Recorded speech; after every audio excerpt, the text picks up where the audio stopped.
brothers. We're happy and we're singing and we're colored. Give me a high five.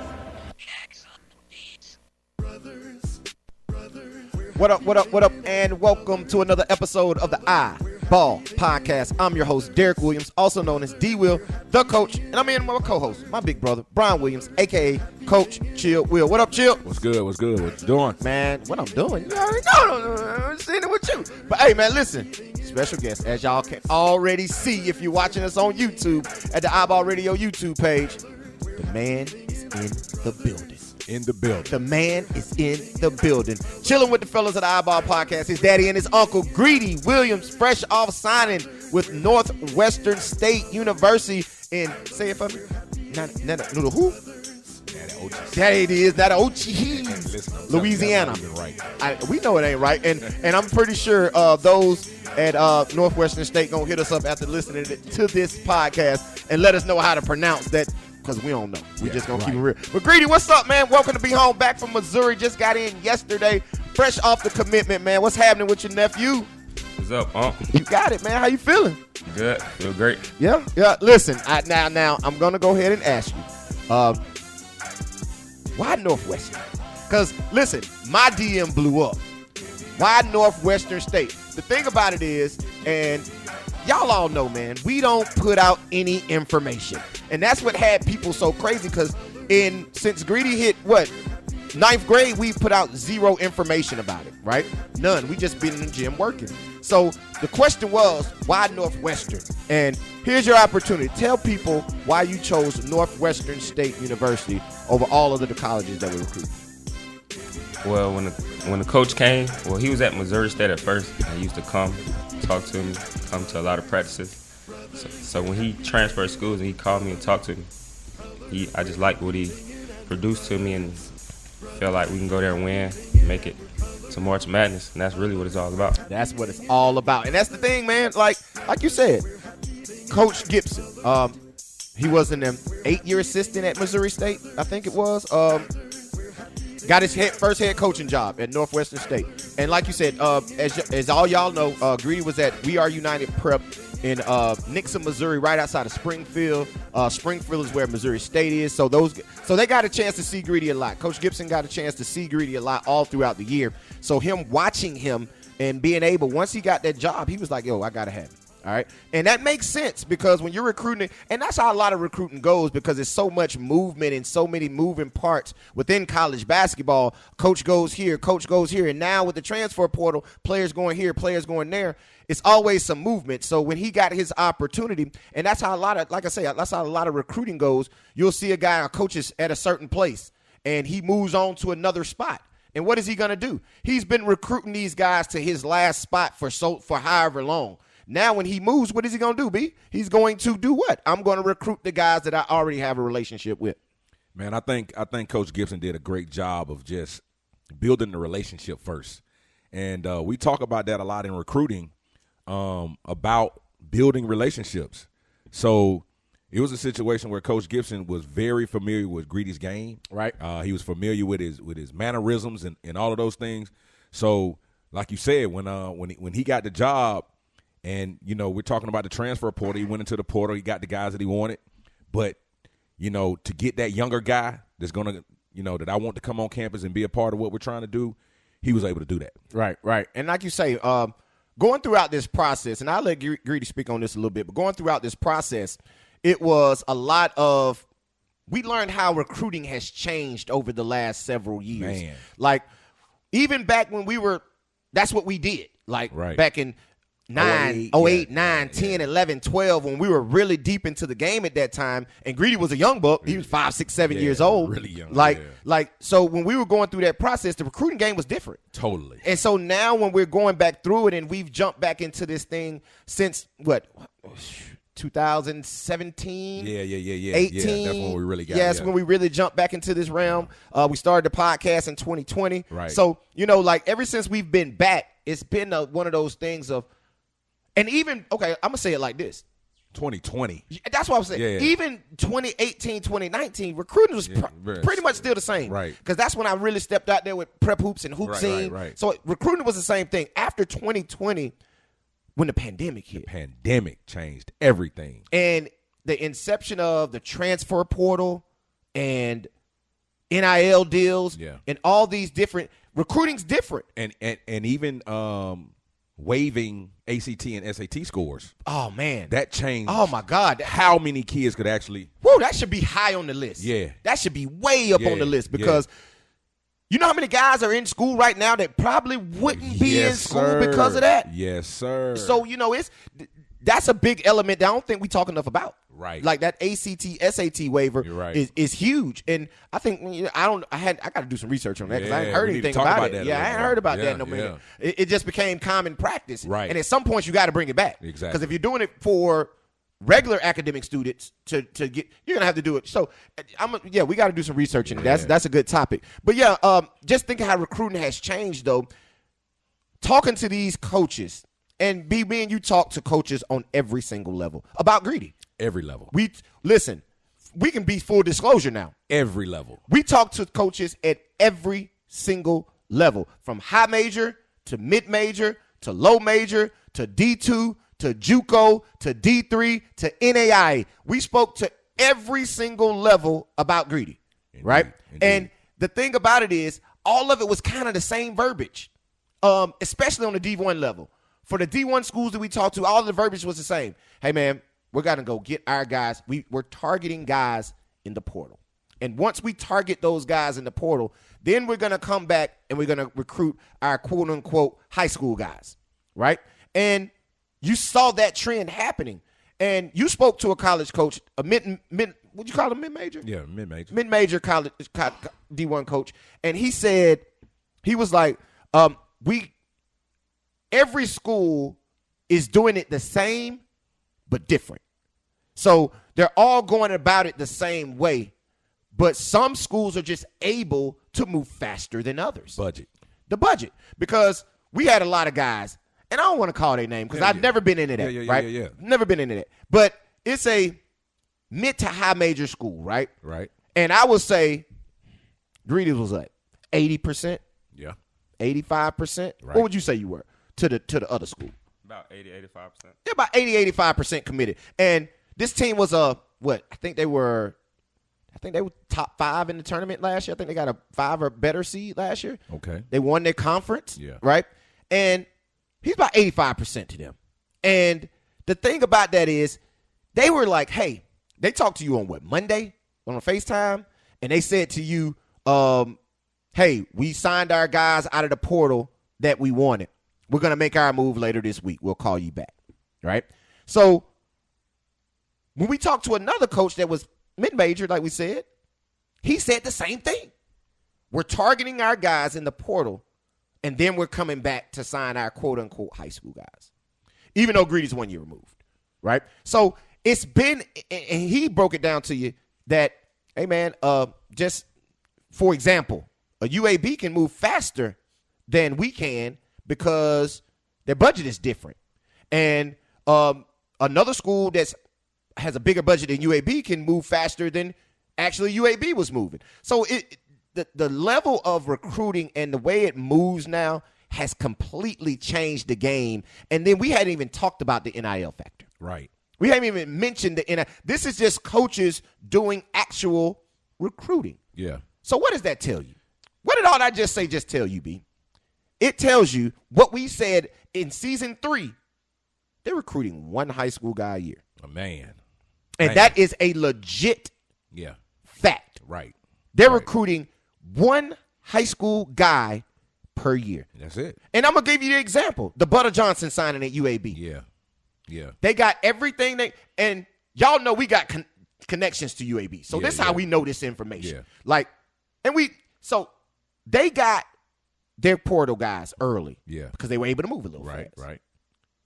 They had targeted Butter Johnson as their high school guy. Yeah, he was on in the room, in the coaching room, on the board. Butter Johnson's at the top. He was at the top. They had their portal. Yep. They had high school. Right. He was at the top of their high school. Right.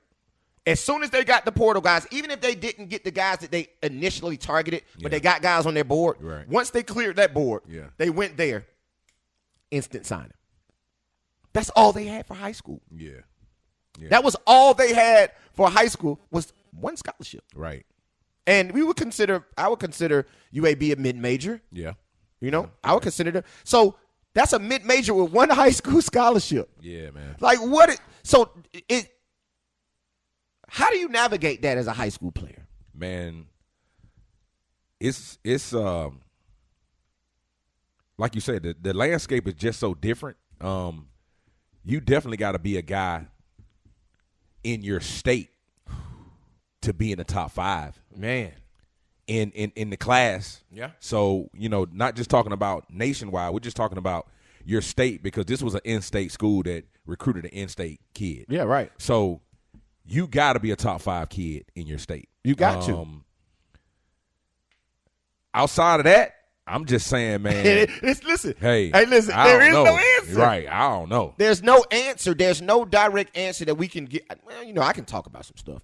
I can give you some ideas. Like, if you want to know how we went about it, you can go about it like that. Yeah. But I don't know if you got the skin for that. No. Like, you got to have thick skin for that. Yeah. So I'm going to let Greedy talk about that. But so Greedy, talk about it how it was for you in your recruitment. Because, like you say, you weren't per se a late commitment. You're right around the time everybody else is committing. People are still committing. We got a late commit would be considered July. Because you've only done one live session. Two live sessions. You still got 2 left. So you got 2 left. So yeah, end of July. Yeah, he's right there. Yeah, you're right there. This is not considered early. It's considered right around time. Right. So with that, but yeah, man, I'm gonna let Greedy kind of talk about this though. B, what was it like for you in your recruitment? Like speaking to coaches, what were the coaches kind of telling you on all levels? The D1, D2, JUCO. What were they telling you about how they were going about their recruitment when they would talk to you?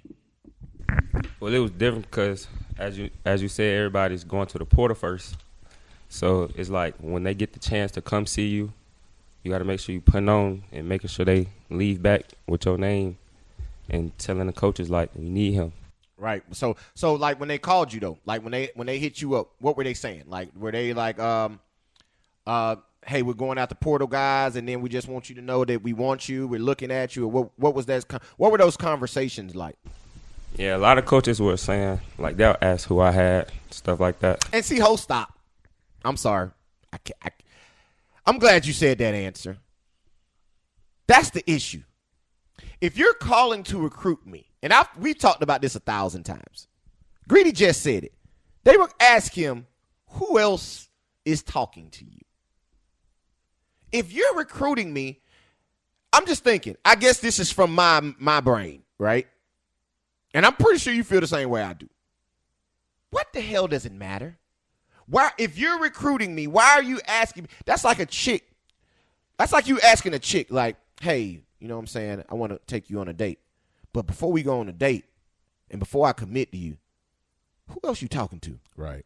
I need to know all the names of all the dudes that you're talking to. Right. Doesn't that seem kind of stalkerish and weird? But everybody wants what somebody else wants. But this is what I'm saying, and I'm going to skip a little bit. Uh-oh. That's what we liked about Northwestern. Right. They never asked that question. Never asked that question. I had a conversation with the coach, Gibson. He never asked me that question. His entire sale was Greedy Williams. Period. His program, they're going to win the conference. They're going to the tournament. Hey, man. But the common practice is just what Greedy said. Right. Who? And it doesn't matter. Why are you asking me who else is courting me? Like, I just want somebody to show me the logic behind that. How does that help you with the recruit? And Greedy, I'm going to ask you that. When a coach asked you that, and I'm sure you had several ask you, because I had them ask me and I snapped on them, and I'm sure you did. But what did you think when a coach asked you who else is recruiting you? It's like, I feel like they wouldn't pull the plug unless somebody else would. So you're really saying you don't really feel that program at that time was really sold on you as a player. They're just trying to make sure somebody else is interested prior to them showing their interest. Yes. Man. Listen, this is a kid who just committed 2 days ago. Yesterday? Saturday morning. We dropped it when? Sunday? Yeah, we dropped it Sunday. So yesterday, yeah, basically, yeah, was he's been committed, right? Yeah. And he's sitting here live telling us that he feels when a coach asks him that they don't want to pull the plug on you unless somebody else already has. But he's telling us what we knew, because we've seen situations where guys have really been getting no traction. Right. They've went onto their social media and said they're blessed to receive an offer from wherever. Right.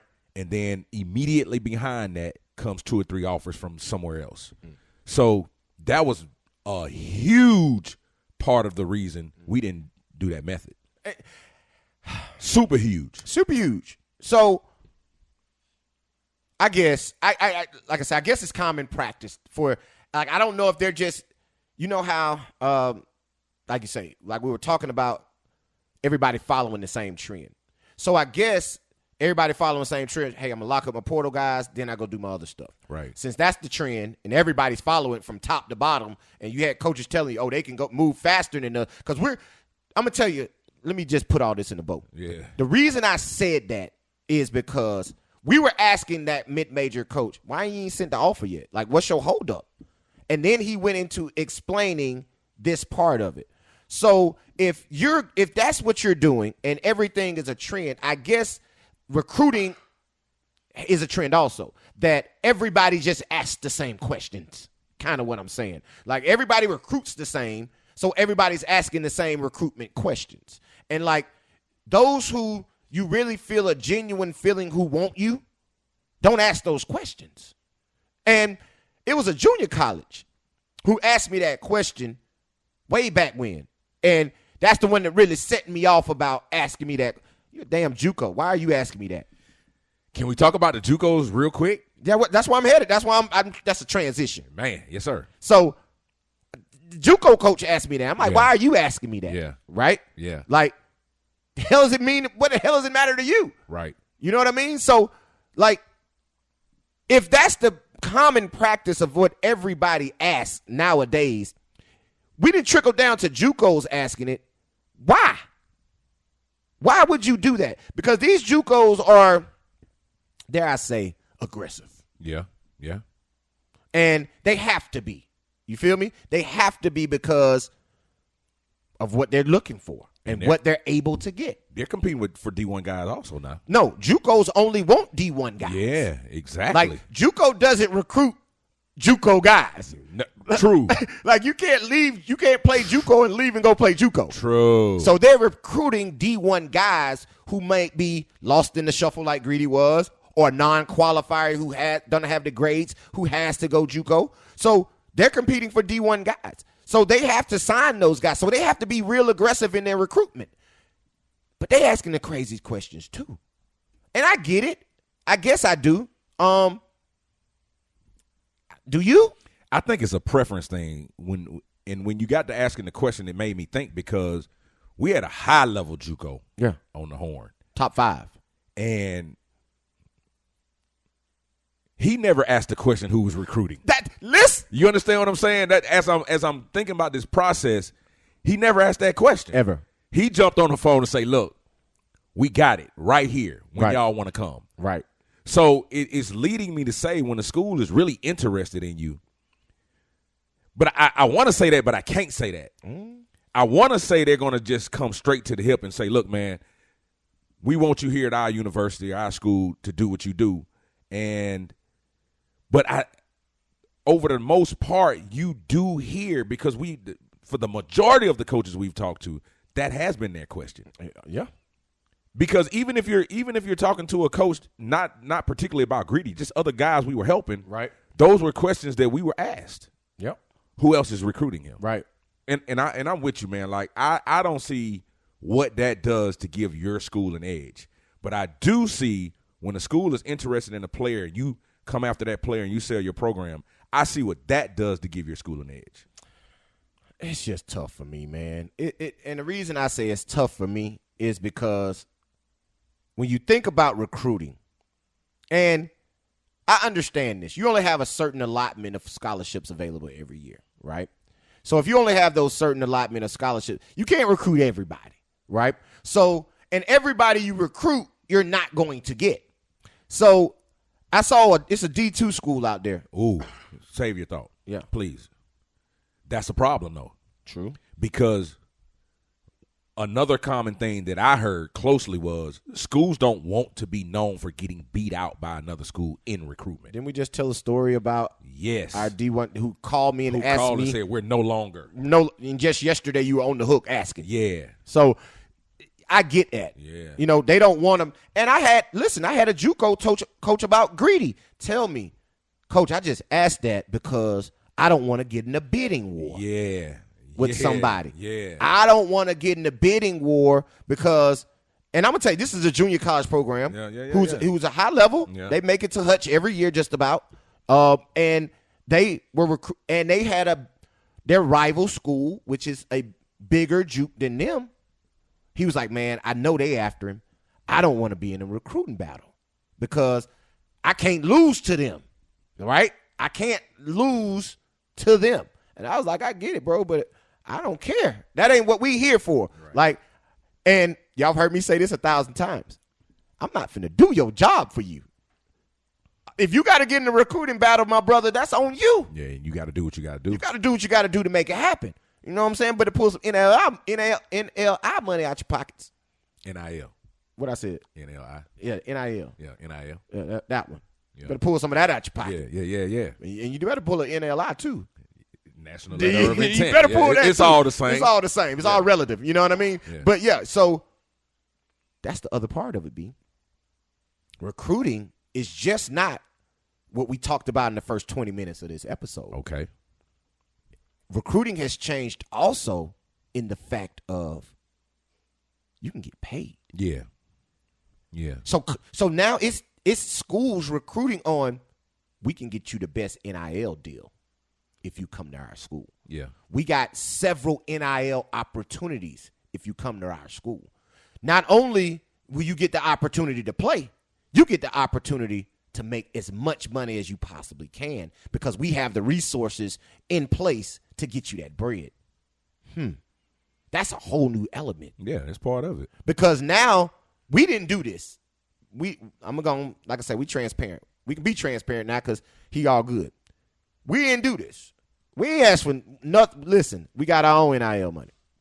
Right? Exactly. We got 4 entities that we got our own NIL money. Like we probably, y'all gonna see some from us going out to other people soon, right? So the thing about this is that's fine and dandy, but if you can recruit now on the dollar, and let's keep it real, the back channels have always been like that. He had to cut me off last week because I was going to tell on him.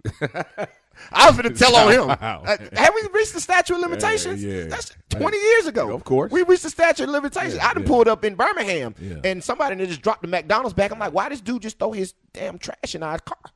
Like, my dad would say, get the bag. I reach in the bag. I'm like, ooh, yeah. Okay, McDonald's. Yes, boy, wow. I'm sorry. But listen, we didn't go that route, right? So we've always known that's recruiting's been, but now it's out in the open, right? You can do that over the top. You can offer people money. Indeed. So how does that change the recruitment? Because I've spoken to some coaches and they talked about Greedy. They was like, yeah, I'm on him, but man, we got this kid that we really like and we're going to go after him, but his price is high. Whew. That's a whole different element. Man. Yeah. And it's not that the price is high on the back channels. The price is high in the open. Yeah. How do you navigate that portion of recruiting? It's a different game. And, man, people got to go after it early because, you know, none of this is guaranteed. So you can only do what you're doing at your level. So what's wild to say is a lot of guys that do get these NIL deals, that's the only money they'll ever make. Past this moment. Playing basketball, playing whatever respective sport that they're playing. This will be the only money that they'll make. And they got to cash out. You got to cash out.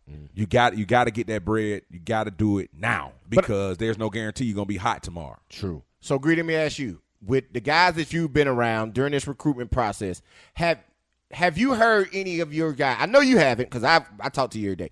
Have you heard any guys really talking about their NIL potential? Like going to a school and being like, oh, I'm going there because I can get my NIL money. Or, boy, when I get there, I got to find me some NIL. Has it been a common talk amongst players about getting NIL money?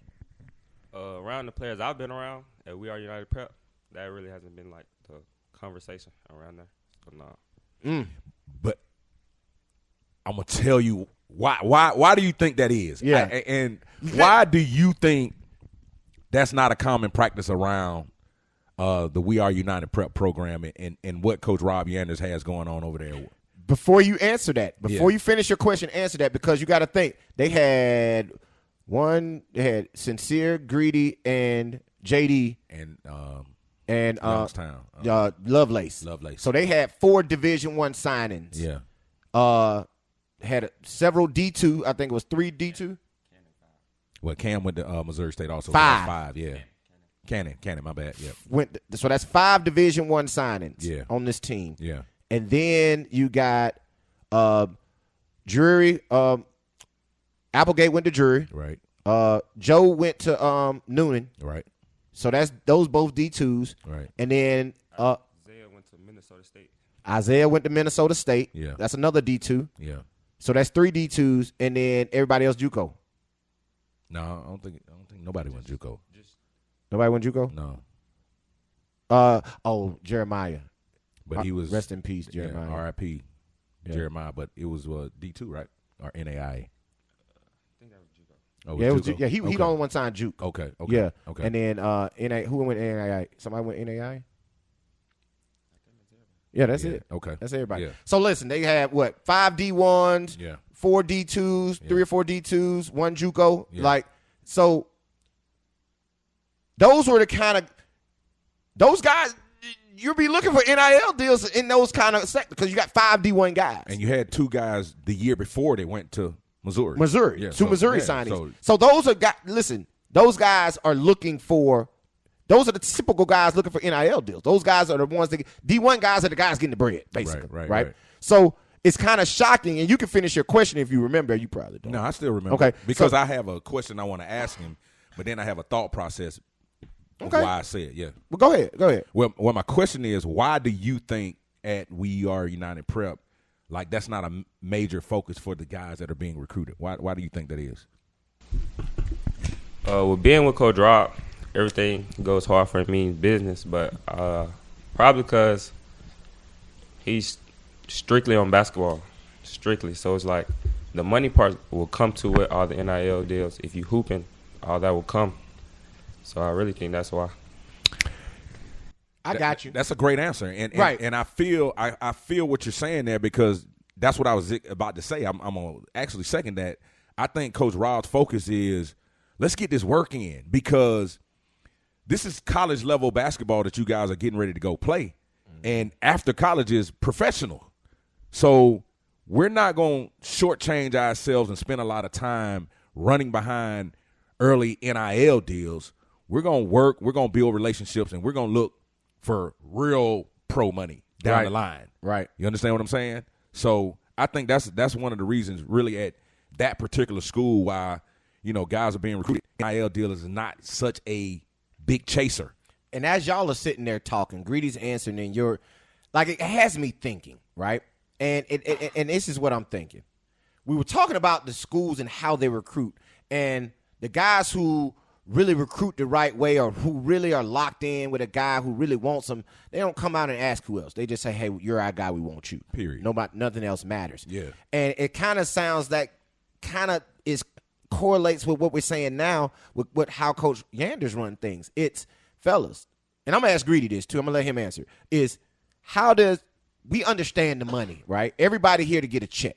Let's not act like the check let's not get it confused. Let's not act like the check don't matter. Right. But how about we, instead of us trying to manipulate our way up on a check, let's just work. Let's work.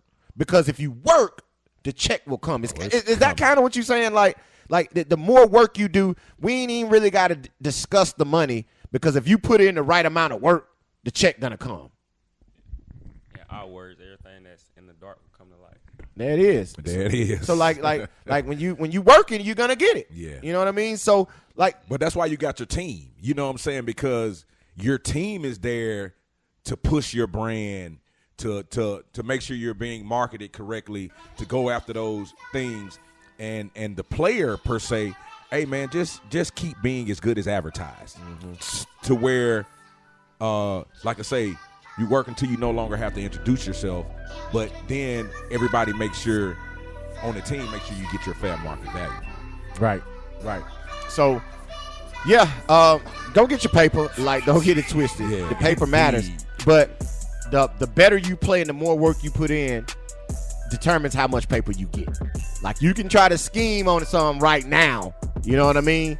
But for real, you got to go get it. You don't have to chase it. You don't got to chase it. You ain't got to chase it. The more you run to the money, it's going to keep running from you. Yeah. You know what I'm saying? So just put the work in it to come to you. Yeah. So, yeah, man, but moving right along, man, again, congratulations, Greedy, on Indeed, signing with boy. Northwestern State. But here's something I do want to talk about, because it kind of ties into what we were just saying, is college basketball is getting older and older because of the transfer portal. So it's guys out there, like me and B were talking about a situation. Javon Quinterly can be 26 years old playing college basketball if he gets a medical red shirt this year. Like, I think he's, 23? If he's probably 23 getting ready to turn 24. That's what I'm saying. So he'll So probably if be he gets 20. a medical wear shirt, it'll be 24 Four- getting ready to turn 25. And then when he plays the following year, he'll be 25 getting ready to turn Come on, man. That's 26. listen. College basketball is old. Yeah, boy. It is very old. Like, but it has to be. You know why? Because the NBA is so young. Yes, sir. And that, how crazy is that? That college basketball is old, but the pros are young. Yeah. The pros is a young man's game Right. and a veteran's game. Yeah. It's not for the older guy coming in and establishing himself. Like, you can't be 26-year-old rookie. Man, you stink at that time. You inside your prime, right. and you're a rookie. So it's gonna take you 4 years to get your feet wet, figure it out. So now you 30. So those guys are playing in college basketball. Yeah. So we said this before. A guy that stays in college for a long time and is in the transfer portal as grad transfers, 9 times out of 10 isn't a pro. Right? Right. He's not a pro if he's a 5th year, 6th year transfer senior. Like, probably not a pro, because that's why he's still here. So with that being said, all these guys in college are, this transfer portal that I'm looking at right now on my screen, these guys are old. Yeah. These are, a lot of these guys are 17, 18 graduates, 19. These guys graduated in 2017, 2018, 2019, right? And these are the guys that are in the portal, moving around from school to school. So it's like, yeah, this is cool, but does that really do anything for you? And I'm looking at a name right now and I'm confused because I thought he was in the draft. And I think he is in the draft. Who is it? Patrick Baldwin Jr. from Milwaukee. Okay. His dad was the coach, and he played for him. He was a freshman this year. He's supposed to be. I think he's in the draft. Yeah, he is. He stayed in the draft, right? Yeah. But he's also on the transfer portal. But he's in the transfer portal. Just entered the transfer portal. Probably didn't get the information he wanted. Nah, it got him as going to the draft. Okay. I'm confused because I was confused on the Isaiah Wong thing too, because this is the same situation. They entered the transfer portal, but they stayed in the draft.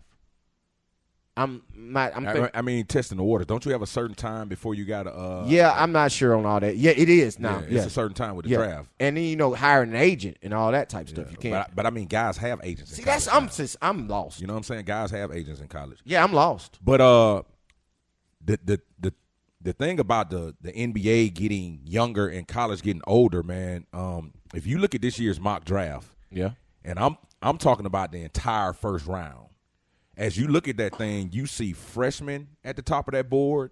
You see G League guys at the top of that board, and you see college sophomores at the top of that board. I think it's like one senior, like in the top. Yeah, I think Jaden Ivey's the only sophomore. Yeah, it's a couple, but I'm just saying, man.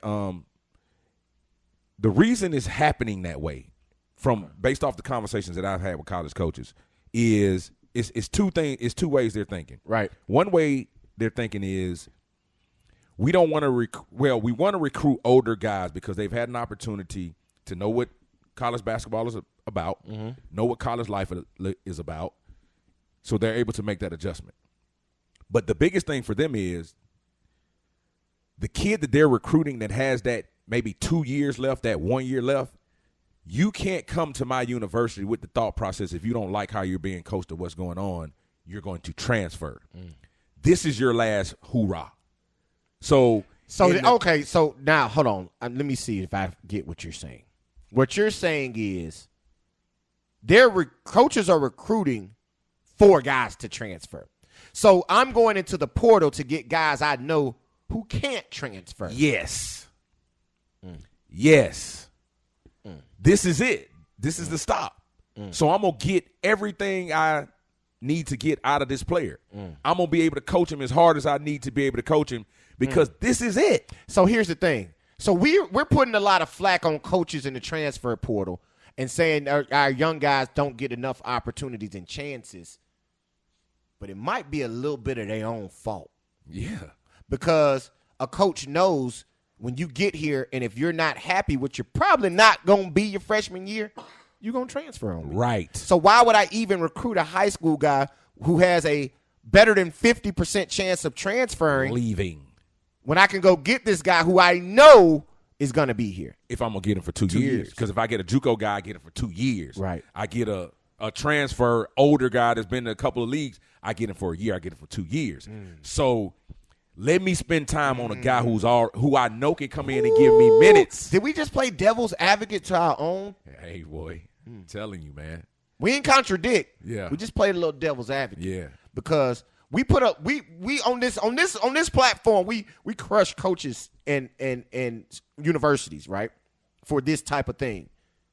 But now, we never put any onus on them players. Yeah. When times get rough, see, that's the thing about Greedy, y'all. I'm glad y'all getting here, sit here and see him because fortunately for him, that make a lot of sense. Y'all heard that, right? Unfortunately. Yeah, unfortunately, but fortunately for him, he don't get those type of opportunities to say, man, I don't want to do this, right? Like you say, he can't come to his uncle because I'm gonna tell him. He can't come to his daddy because he gonna tell him. Can't go to his mama because she gonna tell him. So it's like I can't run the social media because everybody gonna jump on me. So basically, I'm gonna have to tough this thing out. Right. And I'm gonna have to tough it out and figure out a way how to get through it. That's what it's all about, man. And that's what the problem is. More high school players will get recruited if you would show some resolve.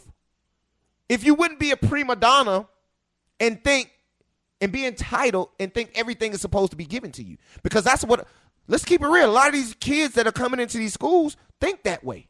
They are privileged. They're entitled. They think something should be given or handed to them. And you just made me think a whole totally different way. You made me think completely different about maybe it's some of these players' fault. Right. Because they're going into it. Because how many college coaches did we have tell us, or how many handlers or people, period, come and tell us, oh, man, just let Greedy go there. If he ain't happy, just enter the portal. Transfer. Yes. That was their conversation. That was recruitment. That was their strategy. Yes. Telling us. Yeah. That wasn't my strategy. That wasn't our strategy. They don't know us. Yeah. We're not going into a situation trying to leave the situation. Right. Why would I even go there? Right. Why would I go somewhere knowing I'm only going to be here for a minute and I'm out? Am I going to give my all while I'm there? That's what I'm saying. Like, no. Every time you meet a crossroad, every time you meet a stumbling block, you just, man, I'm leaving anyway. I'm gone, man. So that's not preparing you for the real. Right. And I don't want to put Greedy on the spot because here's my thing about it. Situations arise. Like every situation ain't a prima donna. Now, a lot of kids, like I said this on past episodes, a lot of people just, I put a tweet out. Okay. A lot of people just transferring to transfer. Yeah. Like no reason, just I'm going to go somewhere else, right? So, and I don't want to say every situation is that. Some situations are, me and you talked about this. Even in Greedy's recruitment, we had these conversations about, you know what, that situation might not be good for him because it seems like it's a bidding war between coaches on that staff about my guy, your guy. And this coach wants his guy, the other coach wants his guy, and they both trying to sell to the head coach. So the head coach is telling us whatever it is. The assistant coach that wants Greedy is telling us whatever it is. But we're thinking like, okay, say Greedy does get that spot over whoever else they're going about. How is that other coach going to receive him? Yeah, that staff. Yeah. How is he going to be treated at that particular place, knowing every time something happens that he does wrong or messes up on, he has that coach that has some bitterness towards not getting his guy and this guy being taken, them saying, him making it hard, because you've witnessed this. Man, I've been involved in that. Yeah. of somebody just being on top of somebody just because they can. Yeah. You know, just because they can, because they're upset that they got the spot over their guy. Right. So, like, I get those different type of situations. Like, it's reasons for transfers. But I do want to ask you, how do you feel about the transfer portal? And because you got caught up in it. Your graduating class was 2021. Yeah. The pandemic hit in February, March of 2020. Right. So that means after your junior year, you missed your whole 2017U AAU season. Missed it. Missed your whole senior 17U. And then you transferred, right? Right. And then you transferred and you didn't have school all year. So you never went to class. Right. So you got caught up in all of those different type of scenarios of the recruiting. And then you got caught up in the recruiting battle of the transfer portal. And so when did they drop that guys would be able to redo the year? That was 2020. Okay. So if you, like Antoine's class, when they went in as a freshman, they got 2 freshman years. That's what I'm saying, but I was just wondering, like, when did they announce that? Like, oh, yeah, it was the summer. Okay. It was the summer. Okay. Before. Okay. Yeah. So, like, so they went into that year knowing that this year was free. Okay, I thought that happened halfway. Okay. Yeah, because they had already the 2020 class, 2019 class had already missed their senior season of spring sports. Right. So they went into it knowing I was coming back for my spring sport the next year. Got you. You know what I mean? Yeah. So the thing about it is, you are the epitome of a transfer portal recruit kid who got caught up in that. Let's call it you're a COVID kid, basically, right? So, like, the epitome of it, because you were 2021. How do you feel about the transfer portal? Like, what is your thought process? Because you got caught up in it. Like, I'm going to be honest. You know this. We've talked about this. Your recruitment hurt was suffered because of the transfer portal. Like, what is it? How do you feel about it? Do you think it's something that's good? You haven't even been in college basketball, so to answer this question probably going to be a little hard. So do you think it's something good for the game, or do you think it's something that is hurting the recruits of younger players? I think it's both. It's helping the game and it's hurting younger players at the same time. Because now players can enter the portal and enter the draft and still be able to come back if they don't make it. But it's hurting younger kids because they losing looks. Ooh, now see, I ain't think about that. Because now we used to always say test the waters. You wanted guys to be able to test the waters. So now guys can test the waters several ways. I can test the waters in college, simultaneously testing the waters in the NBA, all with the ability to come back and play somewhere else, or Jaden Shackelford at the school I left when I transferred, when I entered the portal. So, yeah, I guess that's a good thing because it's giving college players more of options. But the trickle-down effect, it's killing the younger kid because of that. The younger player has to have some resolve. Now, he needs to understand, like, man, if this is what I want to do, I got to make sure that I'm locked in. Now, we talked about this yesterday, probably 3 hours while I was driving, and we're talking about the mental side of the game. And that's really what it's going to come down to, and that's what I talked to Greedy about a lot, just the mental aspect of what you're going to have to go through as a player to do what you need to do on the floor.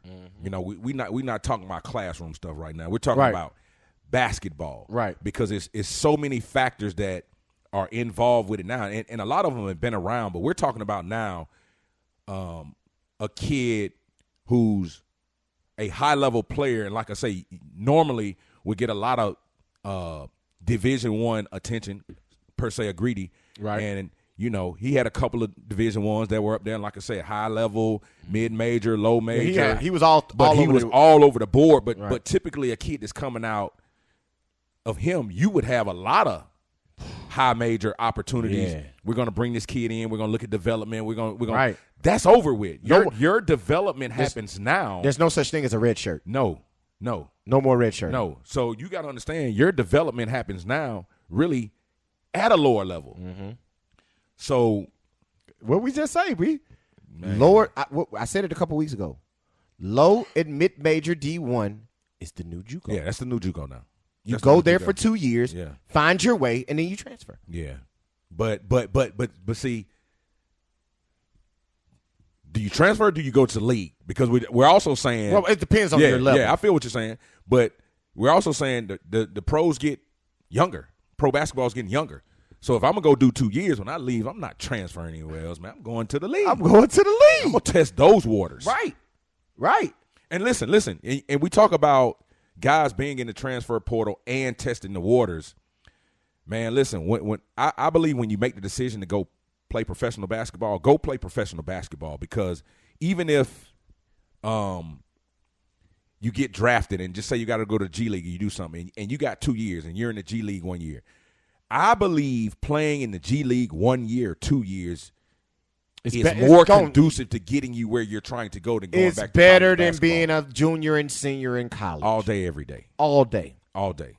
If I'm going to go play freshman, sophomore, and then I spend my junior, senior year in the G League, That's better. man, it's not even close. That's better. It's not even close. Like I say, y'all getting a little bit of the conversations that us three have when we sitting around together. Like I say, your skin might not be thick enough. Yeah. Because we did all this with zero blessed to receive offers on the internet. We did turn down offers. turn down offers. Like, Got into arguments with coaches about turning down offers. come on, man. Like, how you gonna not take this? Yeah. Yeah. Because we're better than that. Yeah. Yeah. That's why. Yeah. Yeah. I'm insulted that you even offered, that you think I should take that offer. Right. But like I say, it was our job as Greedy's team to make sure they understood that. Mm-hmm. But on the flip side of that, continue to talk to this young man and let him know that, embrace all the opportunities. Oh man, be humble. Be thankful and be humble for all the opportunities, but keep busting your butt and understanding that, it's a better plan for you. Yeah, and that's what it is, man. But we got to get out of here. I was supposed to be quick today. Man, we supposed to get to what you call it. Oh, we finna go Okay, there. yeah. Oh, yeah. yeah. I was I'm stopping it a little early so I can get that in, because like I was planning on being gone already anyway. But once we start talking, baby, yes sir. I do want to talk about this, and this ties into I got my blue polo on, Guard Your Man, our nonprofit organization. This ties right into that. Yes. These are some of the Greedy being on the show today is part of one of our programs. Yeah. Our communications programs, where we want to groom our student athletes to being comfortable with talking on this microphone. Yeah. All right. We want you to be able, like, voice and diction and public speaking is a big part of what we do at Guard Your Man. Exactly. So you got to be able to express yourself eloquently, right? Right. And get your point across. I'm not saying you got to be what's your name? Cornell West. Right. But that's what my wife called you. Yeah. You got to be Cornell Oh, West. man, yeah. But you know what I'm saying? You got to be able to express your points, right? So, but another thing that we deal with, man, is the mental aspect of our student athletes. Mental, bro. And like Greedy just had a situation at We Are United Prep that me and him had extensive talks about this. His teammate, Jeremiah, who had signed with Cleveland State Community, I think it was Columbia State. It's in Missouri. I forgot the name. Yeah. But he had signed the one kid that signed JUCO. He unfortunately passed away several weeks ago due to suicide. Missouri State West Plains. Missouri State West Plains. That's it. West Plains. That's that was it. Unfortunate situation. And like I say, this was Greedy's teammate this past year. So his roommate also. His roommate, sweet mate. Yeah. So we had extensive talks about it, and those type of situations happen. Yeah. Unfortunately. Right. And you got to know how to cope and deal with those things and be able to express your feelings. Let people know. You know what I'm saying? Like me and Greedy had a conversation, and we talk about this here quite often, is when you ask somebody how they're doing, just don't ask it. Really listen to the answer. Like really understand. If I'm going to ask somebody how they're doing, I'm really going to be concerned about how you're doing. And if somebody asks you how you're doing, don't just say fine. Right. If you're not fine, if you feel confident in telling that person who asked you, tell them how you feeling. Hey, I ain't doing good. Like, be able to express that. So that's one of the things that we work with at Guard Your Man. And it's a situation that Greedy brought to us on yesterday that we had no idea about. And it was about high school prodigy. Yeah, man. Zion Harmon. Yes. Who last year had signed with Western Kentucky but didn't play. Okay. And everybody was curious of why he didn't play.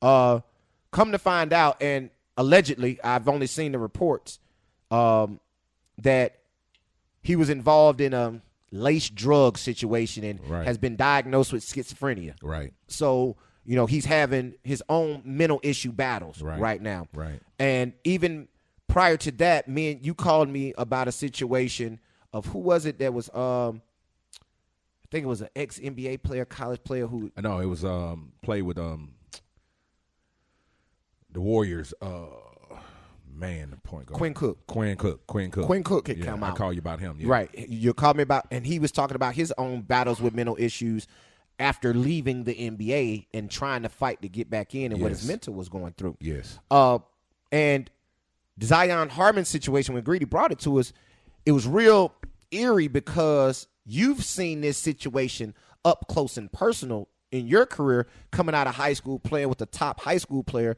who went off to college with Utah State. Yes. Went to Utah State and got into something similar in a laced drug situation. Right. And he was diagnosed with schizophrenia. Right. And since that time has not been doing the best. Period. Homeless. Yeah. Living like not the right help and treatment that he needs in order to be a function. So that was a real concern after seeing that, because we talk to our student athletes, and Greedy is our, y'all know it, man. He's our poster child. Everything that we do say from on the court to off the court, he gets, right? We get to have those conversations, from sitting here doing this to talking about the mental aspect to talking about the sexual consent aspect. Like, we're able to talk to him about all of those things. And when you see this type of situation happen, it breaks your heart, because you think, could it have been avoided? Yeah. You know what I mean? Yeah. Like was anybody there for Zion Harmon who could have a hard conversation with him? Right. Like, we're able to have these hard conversations with Greedy about drugs and alcohol. Yeah. About putting yourself in situations with females where you understand whatever's going on is mutually consented upon to 1,000%. Right. So we're able to have. So was anybody there to give him that guidance? Yeah. And even in the case of Jeremiah, like, who was there to help him? Was there an outlet for him? And I asked Greedy this. I was like, man, like, and it's nothing that you could see. Yeah. Did you see signs of this type of action, right, of this type of emotion, of this type of things that could happen? And when you're going through it, and I'll let him answer it for himself, but he kind of explained to me, nah. You know what I'm saying? When you ask, what's up, you good? Yeah, I'm good. When I talk to you, yeah, I'm good.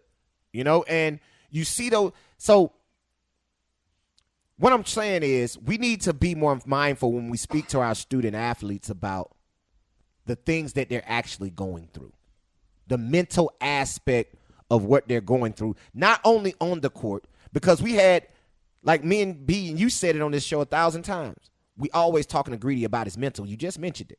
So during the recruiting process, it was ups and downs. It was ebbs and flows. Very. So it was peaks and valleys. Right. So we had to make sure Greedy was understanding and his mental was where he needed to be, where he was confident enough in himself. Because it may have been the point where Jeremiah wasn't confident in himself, but he didn't have an uncle and a daddy to lean on to talk to about it. Yeah. To be real about it. You know what I mean? Right. So like Greedy's allowed to say whatever he want to say to us. Right. It's not like we don't have filtered conversations. No. Right? No. We have unfiltered, real uncut conversations. We allow him to tell us what he's thinking and we tell him what he's thinking. And I believe that's a big part of what we need with our student athletes across the board. Yeah. Whether that be a coach, whether that be a handler, whether that be a recruiter, all these damn folks out here thinking y'all helping these kids by saying, I was able to get this kid to go to this school. I was responsible for this kid signing with this school. All of that. Are you talking to that kid about his mental? Yeah, his life, yeah. Where the hell is your mental? Yeah. How you, because somebody that's mental can't help somebody else. Right. You feel what I'm saying? Right. Like, unless they were, like, you don't have an alcoholic or an addict help an alcoholic or an addict unless that person has been through recovery. Right. Like, you have, like, in the AA classes. Right. You have sponsors. Yeah. Right? Yeah. And that sponsor is probably somebody who's a recovery. Yeah. Right? And they come in and they're able to help that person who's going through that make it through there. And I think a big part of what you're talking about with Guard Your Man is this has been a process that we've been going through since I came through because I was a sure thing. Right. You know, when I came into high school, McDonald's All-American, one of the top players in the country, and you go to the University of Alabama, everybody's saying you're going to the NBA. Facts. All right? This is where we're going. So now I go to Alabama, you play 4 years, you go over to Europe, you play a couple years, you get hurt, your career's over. Now what? Mm-hmm. All right? Because it's not like you went through the process and, hey, just go get your degree and you kind of line all those things up. So I think we had a period there where we had to get through it. Mm-hmm. And with me having you as my brother and having an older brother and just being able to sit down and really talk about where we're going and what we needed to do, I think I was able to pull from my older brother, Tommy, who played basketball. What's his name? Tommy. I ain't never heard. I've never heard. Well, you know, I'm telling them. I'm telling Nah, the world. his name Chess, y'all. Yeah, but listen, his name is Chess. But we're telling him he had his issues at Georgia Southern. Right. So we're able to go through it. So now that Greedy's in this situation that he's in, and his recruitment was totally different from all of ours. All of it. Because Chess was highly recruited. Right.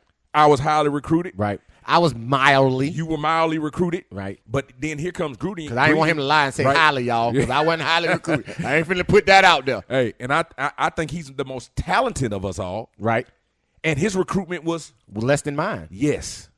So we really talked to him about understanding, you know, who you are as a young man, where you're going, and where your mental is. Mm-hmm. You know, we always talk to him about where his mental is, and you know, when he showed us his Iron Harmon situation, it took me to something else. Because all of those things that you said is very, very important.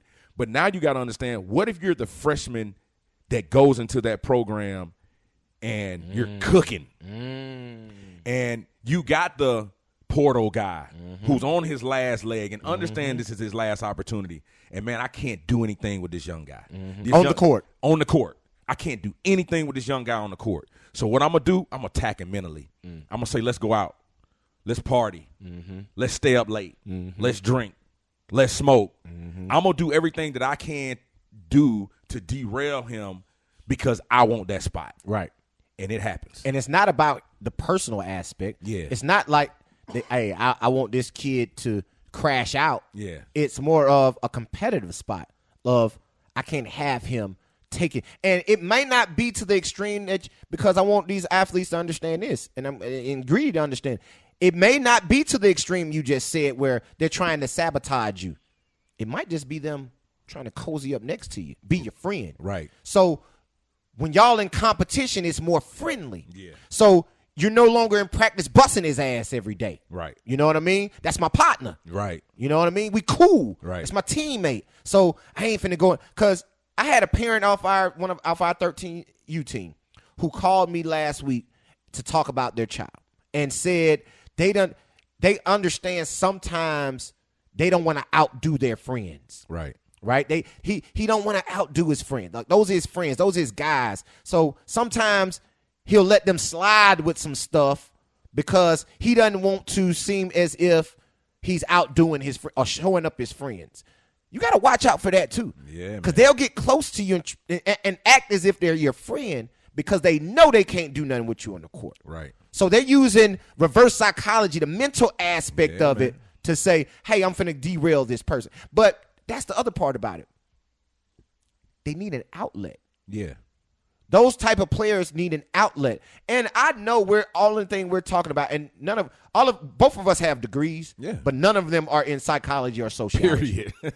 So don't think I'm sitting there talking as a doctor, as a psychologist. I'm not doing that. I'm talking from experience. Yeah. This is real life experience and going through things and understanding situations and understanding that these guys need outlets. Right.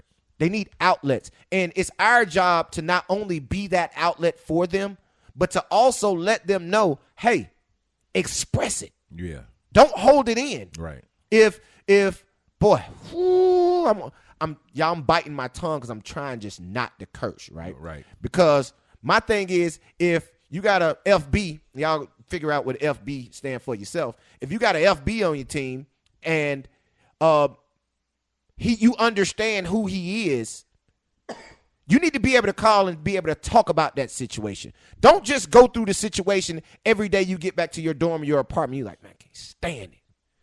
Sick of him. Sick of him. Every single night, it's the same thing. I'm sick of him. I'm sick of him. Next night, sick. Ooh, getting on my nerve. Before you know it, you're polluting your own brain. So our job at Guard Your Man is to be that outlet. If you got an FB on your team, man, you need to pick up the phone. Man, I need da-da-da-da-da-da-da. Hey, here's how you go about this situation. Or here's how you may want to go about that situation, right? And it might be different levels. Like Greedy might call you and ask you something, right? You're more of, just keep it real. You're more of the, I'm gonna give you a word to it, right? More Cornel West. I'm more Tupac. Like, I'm going to, man, F that.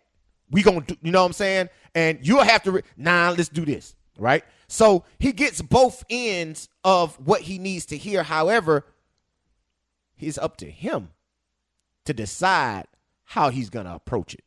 So that's the thing we want to do with our student athletes. Give y'all an understanding and then allow you to make your own decisions because it's your life. Just like in Greedy's recruitment, he can tell you this. It's not at one point did I ever call him or did his daddy ever call him and say, hey, this is what we want. Hey, we think we're going to go here. We never did that. We always say, hey, this is who talked to us. This is who talked to us. Have they talked to you? Nah, they ain't talked to me. I would moving right along. Like, moving right along. If I told all the coaches, hey, man, you want to call Greedy? Call him, right? So it gives him, we want to give these players an outlet of understanding, hey, this is what you might go through, but talk about it. Express your feelings. Because if Zion Harmon would have had somebody to talk to, in my opinion, I don't know him personally. I don't know his circle. They may have been, like I mentioned earlier, they mental might not been in the place where they needed to give that advice, but he was leaning on that person for advice. So understand, make sure your circle's tight. Tight as an Oreo, a Cheerio. What else is a circle? Honey Nut Cheerio. Yeah, man. All that. Yeah. You know what I'm saying? Yeah. Oh, boy. If we was in another sector, I'd say a lot of the stuff. Yeah, man. But, yeah, man, we're going to get up out of here. We over an hour. Keep them squares about your circle. Man. Keep the squares about your circle. Man, but we over an hour. I ain't mean to do that, but, you know what I'm saying? I think we had some important conversation. I think that last conversation was extreme. And we're praying for Zion Harmon. Yeah. Seeing some videos out there. Go look it up. Doesn't look good right now. It looks like the person who we're talking about, who is us, looks like there's no Guard Your Man around him. Yeah. So when we say Guard Your Man, we're just not talking about the gym, which you see as the acronym. We're talking about on and off the court. Yep. Because we even had a situation on our 15U team where we had to straighten some things out. Quick. Had to straighten them out real quick. Yeah, quick. And let them know that what you represent is bigger than what you think. Right. Like, it means a lot more. So when we say Guard Your Man, we mean on and off the court, right, mentally and physically. Right. But we're going to get up out of here, man. salute to Greedy, man. Appreciate you Indeed, hanging out with man. us on the show, man. You sat the whole hour. I wasn't expecting that. For sure. You sat with us the whole hour, man. I appreciate it. Of course, shout out to Christian Brooks, Modern Day TV, for putting us on, man, making us look real good. He told me to back up because I need to get some light on my face. You know what I'm saying? This is non-makeup, baby. Yeah, It's just real yeah. pretty right here. You feel what I'm saying? But, yeah, man, we're going to get up out of here. We're going to let you, Greedy, let me let you do it first. Give out social media, man. Instagram, Shifty_Greedy.